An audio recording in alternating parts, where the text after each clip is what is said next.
30s के दशक में हंगरी में लगातार कई सुसाइड्स होने लगे थे।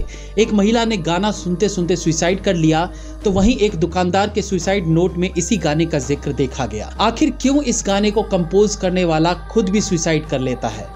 कहा जाता है कि ऑफिशियली ऐसे 17 सुसाइड केसेस थे जो इस एक गाने से कनेक्टेड थे, और माना जाता है कि 100 ऐसे सुसाइड केसेस थे जहां मृत शरीर के आसपास इस गाने के होने के अंश मिले।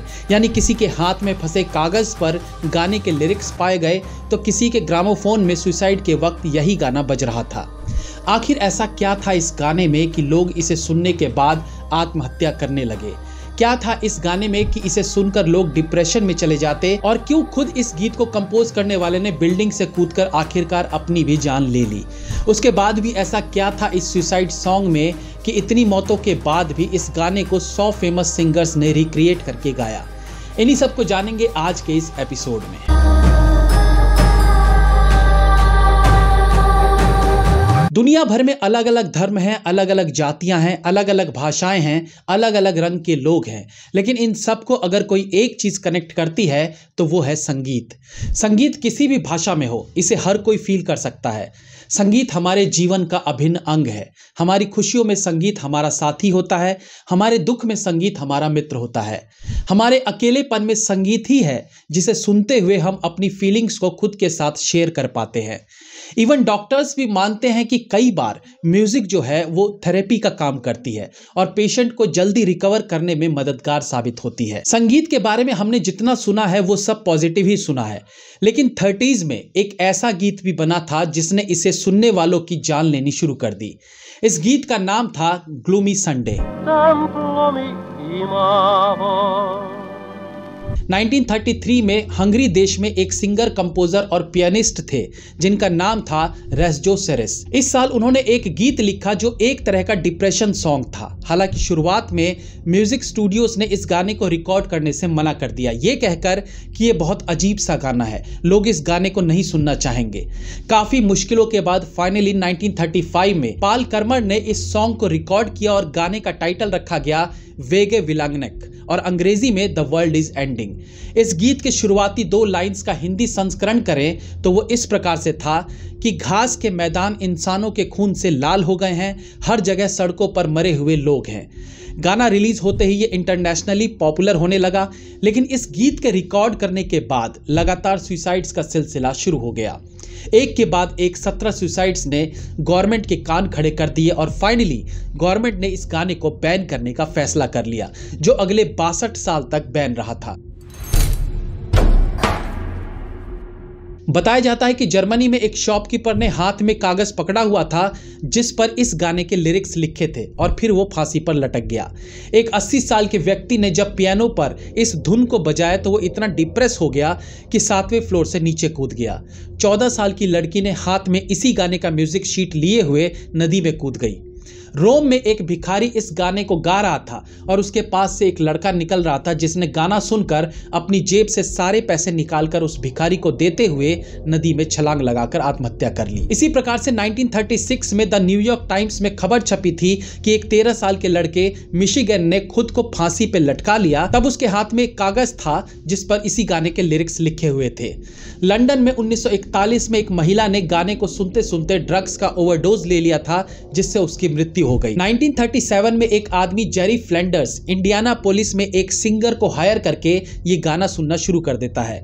उस वक्त वो बार में था। बाहर खड़ी पुलिस ने ये गाना सुना तो वो दौड़कर अंदर आए और जेरी को गिरफ्तार कर लिया, लेकिन जल्द ही पुलिस को पता चल गया कि गाना सुनते हुए वो जो बियर पी रहा था उसमें उसने जहर मिला रखा था। हालांकि इस खबर को बाद में जब टाइम मैगजीन ने छापा तो इसमें बताया गया कि जेरी ने सिंगर को ये गाना उसके अंतिम संस्कार पर गाने के लिए कहा था, ना कि बार में वो इस गाने को सुन रहा था। लेकिन अखबार इस बात की पुष्टि नहीं कर सका कि वहां पुलिस कैसे आ गई। अब इन सुसाइड्स को लेकर लोगों की अलग अलग धारणाएं भी हैं।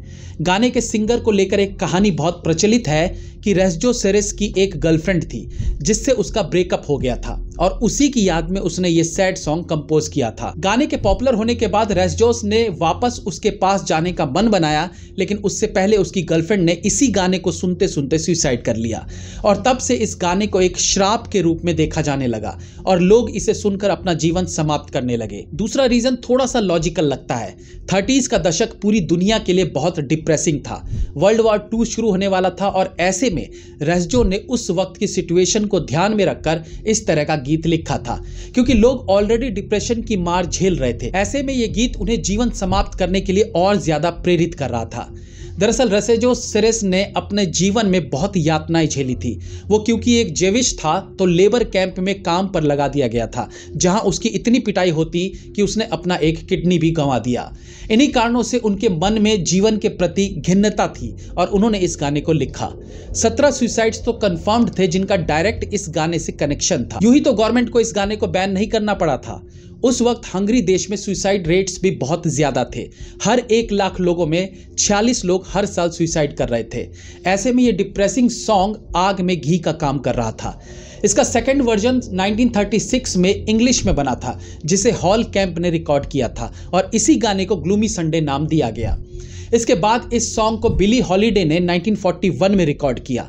गाना रिलीज होते ही इंग्लैंड में इसे बैन कर दिया गया, ये कहकर कि ये बहुत अपसेट करने वाला सॉन्ग है। बिली हॉलिडे वाले सॉन्ग को ही 62 साल तक बैन किया गया था। 2002 में ये बैन हटा था। इस गाने को 1935 से 2023 के बीच अनेकों सिंगर्स ने अपने वर्जन में गाया। इसके करीब 100 वर्जन्स बड़े बड़े सिंगर्स द्वारा गाया गया था। इस गाने के जन्मदाता रेस्जो सेरेस ने 1968 में अपने बुदापेस्ट के अपार्टमेंट से कूदकर जान दे दी और इसी के साथ इस गाने के ओरिजिनल लेजेंड की मृत्यु हो गई। 1984 में ग्लूमी संडे एक बार फिर चर्चा में आया जब इस गाने को गाने वाले एक दूसरे सिंगर ओजी ऑसबर्न को एक टीन एज लड़के के माँ बाप ने कोर्ट में घसीटा, क्योंकि उनके बेटे ने इस गाने को सुनने के बाद खुद को गोली मार ली थी। इस बार गाने का नाम था सुसाइड सॉल्यूशन।